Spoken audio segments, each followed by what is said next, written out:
On se souvient de Jean-Pierre Coff qui disait « Regardez, il y a du cacahuète dans le poivre ». C'est pas vrai. Aujourd'hui, c'était vrai. Aujourd'hui, ça n'est plus possible. Tu ne peux pas mettre de la cacahuète dans le poivre pour gagner de l'argent.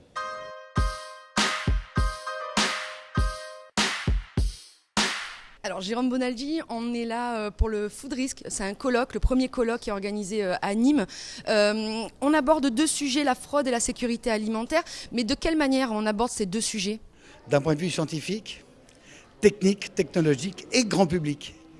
Ce qui est passionnant, c'est qu'il y a de la recherche fondamentale, mais vraiment de haut niveau. L'université de Nîmes est là, et profitant en plus de tout ce qui se fait en chromatographie, en phase gazeuse, en phase aqueuse, avec la génomique, etc. C'est très compliqué.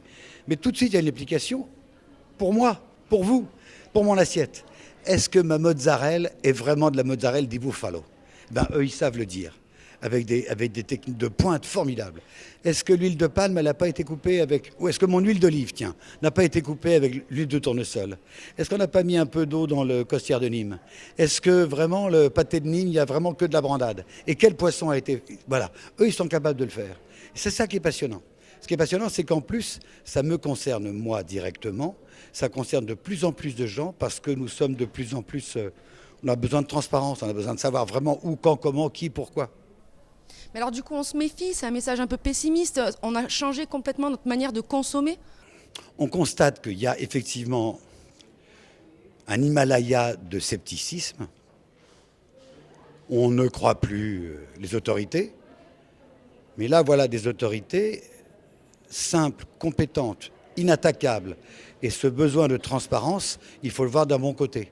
On a besoin de savoir, on a envie de savoir, parce qu'on se méfie ou parce qu'on a simplement envie de transparence, et on peut le savoir grâce à eux, grâce à Food Risk. Alors, l'insécurité alimentaire, selon une étude, concerne 1 personne sur 9. Que peut-on faire pour changer ces chiffres-là ? Faire des colloques comme celui-ci, dans lequel il y a des producteurs, des distributeurs, il y a Carrefour, Auchan, Leclerc qui sont là, il y a aussi Danone, Nestlé et autres, il y a des fabricants de machines de pointe, il y a des politiques.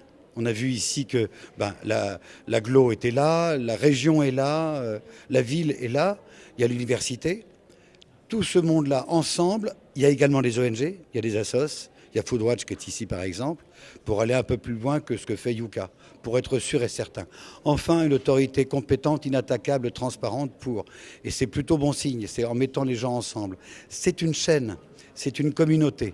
Et d'ailleurs, on a même parlé de la supply chain, en français la logistique. On voudrait aller jusque quel camion, quelle température, quelle porte a été ouverte. Aujourd'hui, un poulet qui est fait en Bretagne, on ne sait pas dans quel magasin il est. Demain, grâce entre autres à la blockchain dont tout le monde parle, voilà un truc très concret. On est dans le concret, on est dans le dur, dans le solide, dans le quantifiable. Et d'ailleurs, il y a une preuve, c'est que le Phytocontrol qui organise, ils sont nés il y a 12 ans, dans la banlieue, là à Nîmes, ils étaient 3. Et ils sont, je ne sais pas combien, 2000, enfin, présents en France, partout, et dans le monde entier. C'est une formidable entreprise, géniale, qui se développe comme ça, et qui est née à Nîmes. Et quand ils ont... Ce qui est formidable, c'est que, regardez, un autre exemple. Ils ont besoin de scientifiques de haut niveau, plus que des laborantins. Le marché, on ne les trouve pas. Ben, ils ont fait un centre de formation avec l'université. Génial. Génial. Tout le monde travaille dans le même sens, dans la main. Et ça sert à tout le monde, ça gagne de l'argent, ça crée de l'emploi. Elle n'est pas belle la vie ? Et pour sensibiliser la nouvelle génération, quels sont les outils finalement ? Parce que là, c'est un colloque qui est quand même réservé aux professionnels. La jeune génération, comment on la sensibilise ? Pour moi, excusez-moi, je vais ramener un petit peu à mes hobbies, la science. La science qui a été décriée, celle-là, elle est crédible, celle-là.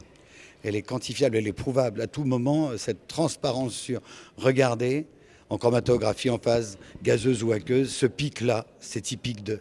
Et cet ADN-là, on a vérifié, revérifié, re-revérifié.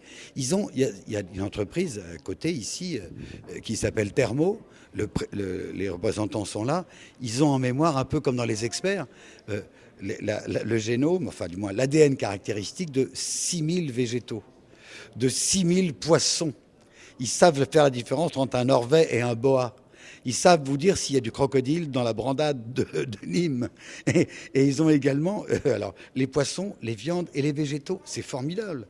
Prenons un exemple où il y a eu beaucoup de fraudes. L'imagination des fraudeurs est inépuisable. McCormick est là. McCormick, c'est l'ancien Ducrot. Vous savez à quoi ça sert qu'ils aient des carcasses? Qu'est-ce qu'il y a eu comme fraude là-dedans? Non, il n'y a plus de fraude aujourd'hui. Tu es sûr? Je me souviens de Jean-Pierre Coff qui disait « Regardez, il y a du cacahuète dans le poivre, c'est pas vrai. » Aujourd'hui, c'était vrai. Aujourd'hui, ça n'est plus possible. Tu ne peux pas mettre de la cacahuète dans le poivre pour gagner de l'argent. Donc à cette génération-là, il faut leur dire « Ouais, peut-être que du temps de Coff, il y avait du cacaboudin dans le... On te faisait croire que c'est pas vrai. Aujourd'hui, si on te dit que tu peux regarder, tu peux vérifier, tu peux revérifier. C'est pas mal, c'est bien, ça me rassure, moi je suis content. Ma mozzarella, c'est vraiment de la mozzarella. Et dans mon huile d'olive, il y a vraiment de l'huile d'olive. Mieux, très bientôt, ils pourront même me dire si c'est la pitchoul, celle qu'il y a dans le coin là. Et si c'est pas de l'agnon ou bien de la tunisienne. Génial.